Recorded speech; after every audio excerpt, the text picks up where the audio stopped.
On s'en est sorti vivant, mais c'est pas mérité. C'est vraiment pas mérité. Aujourd'hui, le Barça que j'ai vu aujourd'hui ne m'a pas du tout satisfait. C'est pas possible en fait. Après, je leur en veux pas parce que je crois que même Flick le savait hein, que dans ce stade en fait, tu allais te faire bouger. Tu allais te faire bouger et ça n'a pas manqué. Aujourd'hui, le Barça s'est fait malmener. Le Barça s'est fait bouger physiquement dans les duels. C'est pas possible. Tout le monde s'est fait manger aujourd'hui comme pas possible. Et les joueurs de Newcastle, c'est des géants. Hein. En fait, j'avais pas réalisé. J'avais pas réalisé, mais c'est tous des géants. C'est pas possible. Aujourd'hui, nos joueurs se sont fait passer pour des petits, en fait. C'est comme si c'était les adultes du quartier qui jouaient avec des gamins, en fait. C'est pas possible. En fait, ce qui compte, et si on relativise bien au vu des performances qu'on a vues aujourd'hui du Barça, c'est que bah, finalement, tu t'en sors vivant. Tu t'en sors vivant, non pas sans perte, parce que tu perds Bernal aujourd'hui, mais ouah, c'est compliqué. Hein. C'est compliqué, vraiment, mis à part le fait que maintenant ton destin est entre tes mains et que ça se passe au Camp Nou, mis à part ça, franchement, il n'y a rien de bon à tirer dans ce match. Il n'y a rien de bon à tirer dans ce match. Le Barça s'est fait bouger au milieu. Le Barça s'est fait bouger en défense. Le Barça n'a pas existé en attaque. C'est pas possible. C'est pas possible. Aujourd'hui, beaucoup de joueurs ont déçu parce qu'on ne les a pas vus faire la différence. Je fais allusion à Rafinha, je fais également allusion à Lamine Yamal. Lewandowski, j'en parle même pas parce que, bon, Lewandowski, de toute façon, on le sait déjà que il ne peut plus donner plus que ce qu'il a déjà et ce qu'il a déjà est pas suffisant. Honnêtement, c'est pas suffisant. Aujourd'hui, Lewandowski, voilà, c'est terminé hein, pour lui. Malheureusement, quand on voit l'entrée de Ferran Torres, sur le peu de ballons qu'il a pu toucher ou alors qu'il aurait pu jouer, vraiment, il a été horrible. Vous allez dire que je m'acharne hein, sur Ferran Torres, mais vraiment, oh là là, ce gars est inutile. Ce gars est inutile dans un terrain de football. C'est pas possible. Honnêtement, aujourd'hui, si tu avais perdu 1-0, ça n'aurait pas été dramatique. Parce que bon, 1-0, c'est facilement remontable, d'autant plus que ça se passera au Camp Nou le match retour. Mais grâce à Dani Olmo, avec sa rentrée exceptionnelle aujourd'hui, tu arrives à repartir de ce stade-là, le St. James Park, avec un match nul finalement. Et ça, c'est une très très bonne chose. Ça, c'est une très très bonne chose parce que tu vas pas te faire bouger comme tu l'as été aujourd'hui au Camp Nou. Parce qu'aujourd'hui, ce stade, c'est l'enfer. Ce stade, en fait, c'est horrible pour le Barça. Je me souviens, lors du match en phase de poule, le Barça s'était fait manger aussi. C'était pas possible. Parce qu'en fait, dans ce stade, même une touche, ça se célèbre comme si on célébrait un but. Tu as l'impression que les supporters ont envie de te bouffer tout cru. Et c'est ce qui est arrivé aujourd'hui. Le Barça n'a pas existé. Peu importe le compartiment du jeu, le Barça n'a pas existé, que ça soit dans les tribunes, parce que les supporters du Barça, oui, on les a entendus scander le nom de Pedri une ou deux fois dans le match, mais après ça, ils sont complètement fait éteindre par les supporters de Newcastle.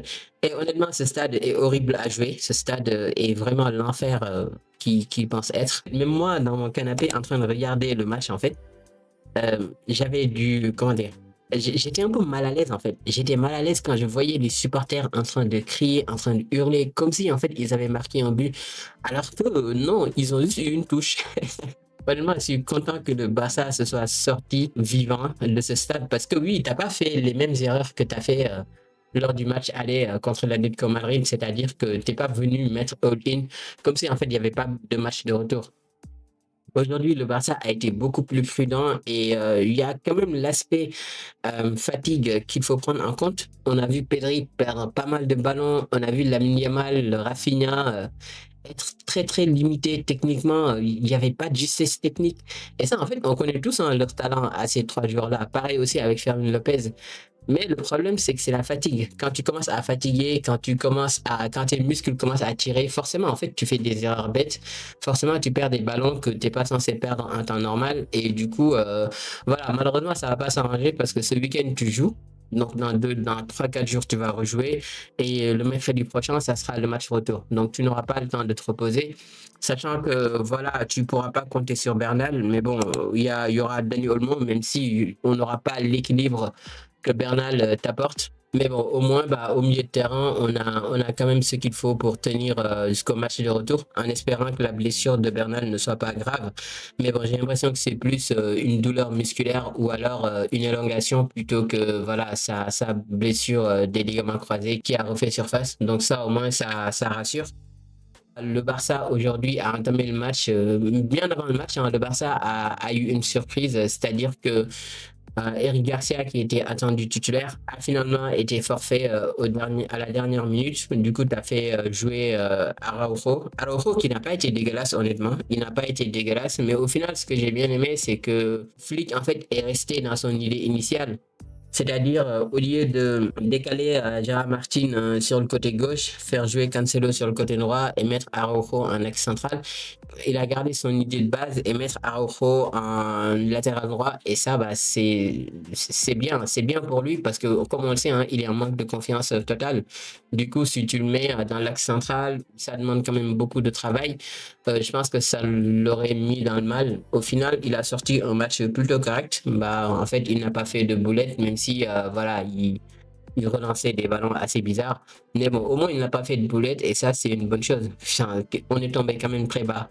On est tombé vraiment très très bas avec Araujo, dans le sens où aujourd'hui tu te réjouis du fait qu'il n'ait pas fait de boulette, alors qu'il y a 3 4 ans, il faisait partie des meilleurs défenseurs du monde. Mais bon, j'espère quand même qu'il reviendra à son niveau initial. Dans tous les cas, il est sorti parce que bah, il avait des crampes. Il avait des crampes et du coup, le but qu'on encaisse en fait vient du fait qu'Araujo bah, ne pouvait plus courir. Il a lâché complètement le marquage et c'est Rafinha qui l'avait relayé.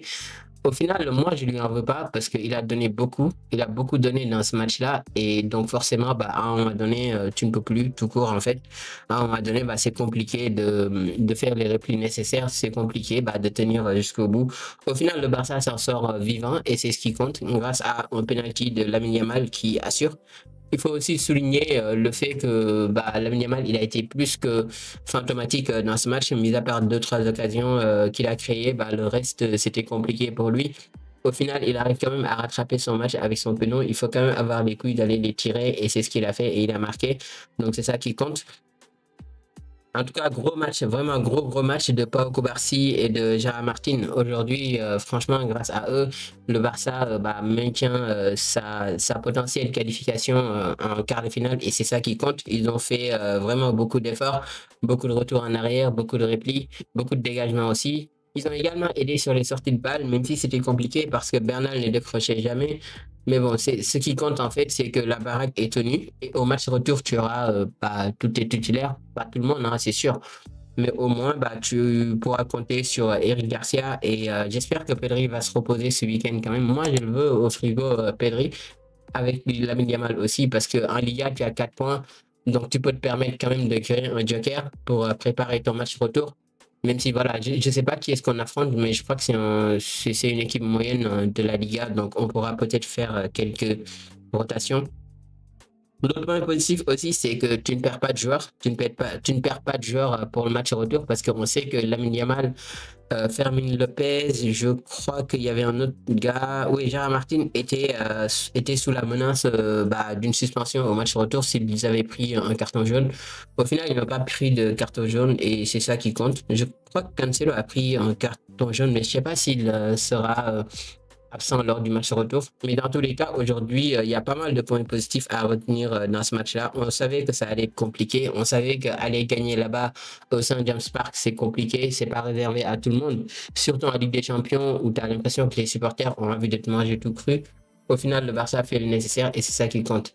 En tout cas, si vous m'avez suivi jusqu'ici, merci beaucoup. Dites-moi ce que vous avez pensé de ce match-là. Dites-moi un peu ce que vous avez pensé du match qu'a pondu le Barça. Si vous venez de me découvrir avec cette vidéo, sachez qu'ici on fait des débriefs des matchs du Barça, du head watch sur le Real Madrid et de l'actualité de façon globale. Donc abonnez-vous, partagez la vidéo et vive le football et vive le Barça.